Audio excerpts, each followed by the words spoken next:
Halo guys, bersama saya lagi dalam Alright Nopo Channel. So, saya ingin membawakan Anda sahabat semua mesej terkini ya daripada Datuk Seri Muhammad Sabu, khususnya berkaitan dengan isu nafas yang digantung sekarang ini di siasat untuk mencari dalang dan juga menolak segala perosak-perosak yang ada di dalam nafas ini. Datuk Seri memberikan komitmen bahwa nafas akan terus dibersihkan dan menolak segala perosak-perosak yang menyakau songlap wang yang ada di dalam nafas ini. Jadi sahabat semua, saya ingin membawakan Anda untuk mendengar ucapan terkini ya daripada Datuk Seri Muhammad Sabu dalam satu perjumpaan bersama dengan Konvensyen Kebangsaan Kumpulan Pengguna Air KPA 2024. Jadi tanpa membuang masa, ayo kita tonton bersama video ini. Assalamualaikum warahmatullahi wabarakatuh. Salam sejahtera, salam Malaysia Madani. Alhamdulillahi rabbil alamin. Wassalatu wassalamu ala asyrafil anbiya'i wal mursalin wa ala alihi wa sahbihi ajma'in.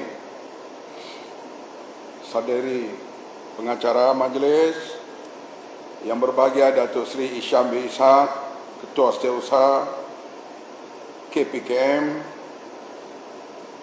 Yang Berusaha IR Yuslina binti Haji Muhammad Sani, Pengarah Bahagian Pengairan dan Saliran Pertanian, Pegawai-pegawai kanan Kementerian Pertanian dan Keterjaminan Makanan, Pengarah-pengarah jabatan dan agensi di negeri, Dev-dev jemputan, tuan-tuan, puan-puan, peserta Konvensyen Kebangsaan Kumpulan Pengguna Air KPA yang dihormati sekalian. Alhamdulillah, syukur kehadrat Allah Subhanahu wa taala kerana pada hari ini, hari yang mulia ini, kita semua dapat berkumpul di Konvensyen Kebangsaan Kumpulan Pengguna Air tahun 2024. Semoga pertemuan ini mendapat keberkatan dan keredaan daripada Allah Subhanahu wa taala. Terima kasih juga kepada Urustia kerana menjemput saya pada hari ini. Parlimen sedang bersidang sekarang. Tak apalah, menteri boleh keluar sekejap. Tuan-tuan, puan-puan dan hadirin sekalian, saya amat berbesar hati dan gembira kerana dapat bersama dengan warga tani, kumpulan pengguna air dari seluruh negara yang hadir pada hari ini.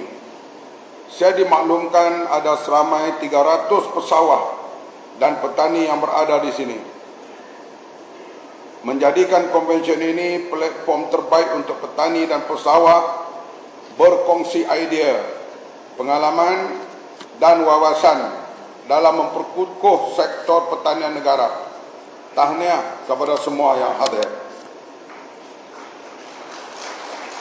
Di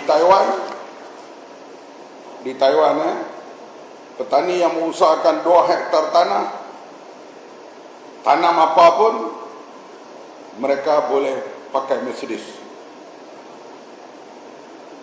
Karena mereka menjalankan pertanian yang amat moden di negara mereka. Tema konvensyen kali ini KPA Peneraju Keterjaminan Makanan Negara. Dipilih adalah kerana peranan KPA ini adalah dibarahkan hadapan untuk membantu menjamin keterjaminan dan kedaulatan makanan negara. Dalam tempoh beberapa dekad akan datang, saya dan kementerian ingin melihat KPA di Malaysia juga boleh berjaya seperti mana KPA di Belanda dan Taiwan. Saya sebut dulu Taiwan tadi, saya tak tahu ada dalam ucapan Taiwan. Artinya agriculture yang paling hebat di dunia ini, tanah yang sempit, hasil yang tinggi, yaitu Taiwan dan Holland, Belanda. Maka saya menyuruh kepada semua petani dan pesawah yang ada di sini supaya jadikan konvensyen ini sebagai titik permulaan untuk kita semua berazam menjadikan KPA sebagai elemen terpenting dalam menjayakan misi dan visi keterjaminan makanan negara pada masa hadapan. Saya dan kementerian ingin memberi jaminan bahawa kami semua akan sentiasa menyokong dan membantu usaha tuan-tuan dan puan-puan semua. Berdasarkan statistik tahun 2023, dengan kaedah pengiraan baru, tahap sara diri beras SSR hanyalah 56.2%. Lebih 40% beras masih perlu diimport. Sebab itu sekarang ini kita berusaha mencari tempat-tempat sawah terbiar perlu dihidupkan semula. Di antaranya kemarin saya bersama dengan Ketua Setiausaha ke Melaka. Di antaranya kita lihat kawasan-kawasan sawah yang ditinggalkan begitu luas boleh dihidupkan semula dengan terus kita mempraktiskan teknologi moden untuk mengusahakan sawah-sawah yang terbiar tersebut. Lebih baik kalau sawah itu dibuat dalam bentuk berskala besar, berteknologi moden, ianya boleh mendapat keuntungan dan hasilnya akan lebih baik. Itu yang kita sedang melihat secara serius hal untuk mencapai SSR seperti yang kita jangkakan dalam plan untuk mencukupkan beras di negara Malaysia. Apa akan jadi jika suatu hari nanti negara lain menghentikan ekspor beras mereka? Dengan ketegangan geopolitik dunia dan perubahan cuaca luar jangka yang berlaku sekarang ini, sekatan ekspor tidak mustahil boleh berlaku. Kita lihat apa yang berlaku di Kedah pada tahun ini. Hujan lebat dijangka akan berlaku dalam bulan 10. Padi sedang masak di awal bulan September. Hujan lebat dan berlaku banjir. Banjir termenung kerana air pasang begitu tinggi, menyebabkan padi yang sedang masak tenggelam dan tak dapat diambil langsung. Inilah soal perubahan cuaca ini, climate change ini memang serius sekarang ini, dan kita mesti berusaha bagaimana nak menghadapinya. Sebab itulah dalam perhimpunan bulanan warga KPKM bulan lepas, saya telah mengingatkan warga kementerian supaya bersiap siaga dengan segala kemungkinan. Justru saya sekali lagi ingin menyeru kita semua supaya bersatu hati dan tenaga untuk bekerja lebih kuat untuk mencukupkan makanan roji kita daripada sekarang. Saya amat yakin jika kita semua bekerja dengan tekun dan sepenuh jiwa, ditambah dengan penggunaan sistem pengurusan air yang terbaik dengan penggunaan teknologi moden yang sesuai, SSR beras negara boleh kita cukupkan pada masa 5 ke 10 tahun yang akan datang. Saya yakin kita boleh. Tapi jangan buat cucuk dengan mulut. Buat cucuk dengan mulut ni senang. Ambil tepung 1 kilo, udang 1/2 kilo, dikupas udang itu, dicampur dengan tauge dan dicampur dengan kucai, tuang minyak, biar minyak itu panas, gaul tepung itu, kemudian gorenglah. Cuba buat tengok, hewat petot. Jadi kita cukuplah berteori selama ini, yang penting kena curahkan semua tenaga untuk kita menjadikan usaha itu sebagai satu tuntutan ibadat, tuntutan sumpah kerja kita, tuntutan kita berkomunikasi dengan masyarakat, tuntutan untuk menyelesaikan masalah negara. Saya rasa tuan-tuan dan puan-puan semua telah mendengar berita tentang siasatan SPRM ke atas nafas. Manakala pada 1 November 2024, nafas telah digantung pelembagaannya oleh pendaftar pertubuhan peladang. Pertama, saya ingin memberi jaminan bahawa saya dan kementerian tidak akan masuk campur dalam urusan siasatan SPRM. Biarlah SPRM menjalankan siasatan mereka dengan bebas dan adil. Apa juga pertolongan yang diperlukan oleh SPRM, kementerian akan sentiasa memberi penuh kerjasama. Saya yakin majoriti petani dan pesawah yang berada di sini adalah ahli pertubuhan peladang. Saya harap tuan-tuan dan puan-puan semua tidak perlu bimbang dengan operasi nafas pada waktu pergantungan ini, kerana ianya akan diuruskan oleh barisan pentadbir yang mahir dalam tugas mereka. Sudah tentu akan dibimbing oleh KSU kita yang banyak pengalaman selama ini di kementerian-kementerian lain.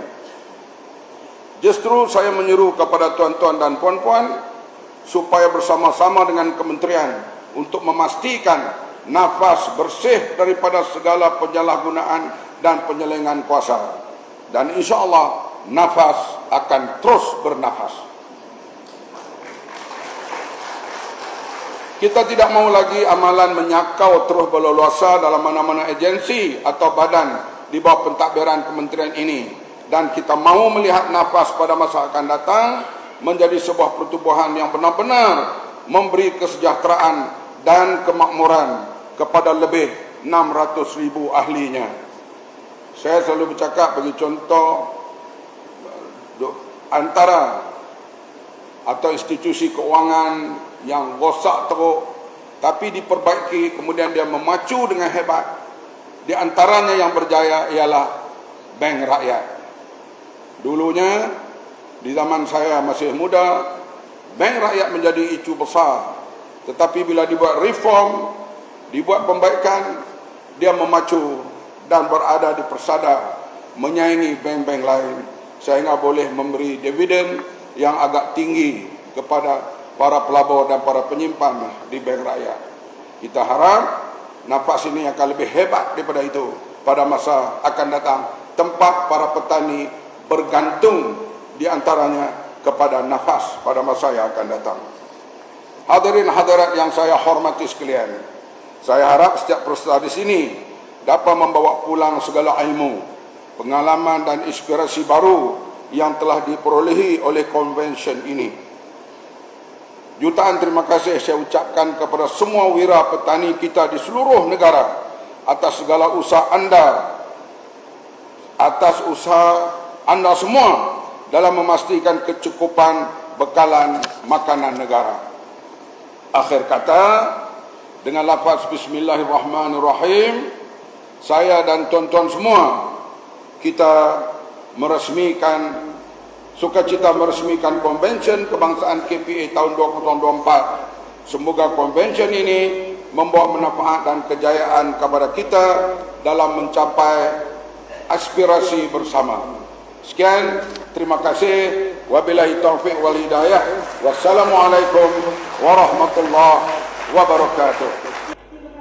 Terbaik sahabat semua, itu dia ucapan daripada Datuk Seri Muhammad Sabu, ya, sebagai Menteri di Kementerian Pertanian dan Keterjaminan Makanan. Dan satu usaha yang sedang dilakukan oleh Datuk Seri Muhammad Sabu sekarang ini adalah untuk mereformasikan dan juga membersihkan secara total nafas ini supaya dapat memberikan hikmat yang lebih padu mantap di masa-masa yang akan datang. Segala geng-geng penyakau, songlap, ya, perosak-perosak ini akan dibuang untuk membersihkan dan memberikan hala tuju yang lebih baik, khususnya kepada pesawah petani yang terlibat, ya, di dalam nafas ini. Jadi terima kasih sahabat semua. Sekiranya anda memberikan sebarang komen pandangan berkaitan dengan isu ini, anda berikan dalam ruangan komen. Jadi izinkan saya untuk mengundurkan diri dan seperti biasa peribahasa mengatakan, tapapun kangkap 2 tahun keinginan. Dalam bahasa Melayunya, tepuk dada, tanya selera. Sekian saja daripada Alright Nopo Channel. Saya kita berjumpa lagi. Bye-bye.